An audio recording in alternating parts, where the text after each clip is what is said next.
ఓం శ్రీ గురుభ్యో నమః. పాండురాజు వివాహాలు. ఈ విధంగా జరిగిందంతా కొంతకాలం తర్వాత కుంతిభోజుడు తన కుమార్తె కుంతికి స్వయంవరాన్ని ఏర్పాటు చేస్తాడు. అన్ని దేశాలకు ఆహ్వాన్ని పంపుతాడు. స్వయంవరంలో రాజులు ఎందరో వస్తారు. వారిలో పాండురాజు కూడా ఉన్నాడు.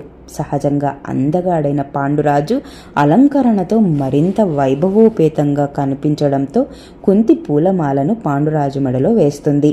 అది చూసి సమర్థుడైన పతిని ఎన్నుకొన్నందుకు సంతోషంతో కుంతిభోజుడు వారిద్దరికీ వివాహాన్ని జరిపించి అంతులేని కానుకలనిచ్చి హస్తినాపురానికి పంపివేస్తాడు.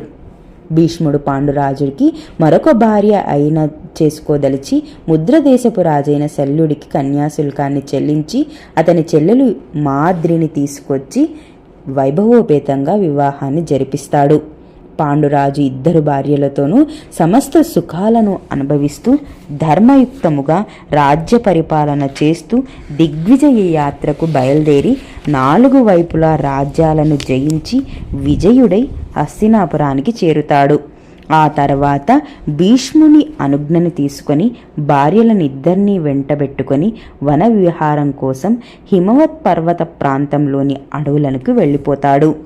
ఆ తర్వాత గాంధారి ఇలా కోరుతుంది. భీష్ముడు విదురునకు కూడా దేవకుడే రాజ్యకుమార్తెను తీసుకునొచ్చి వివాహం చేశాడు.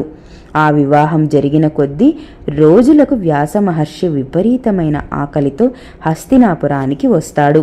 గాంధారి ఆయనకు సకలోపచారాలు చేసి ఆతిథ్యం ఇచ్చి ఆకలి తీర్చి తన భర్త బల పరాక్రమాలకు తీసిపోని 100 కుమారులను కోరగా వ్యాసుడు సంతోషంతో తదాస్తు అని వరమిచ్చి వెళ్ళిపోతాడు.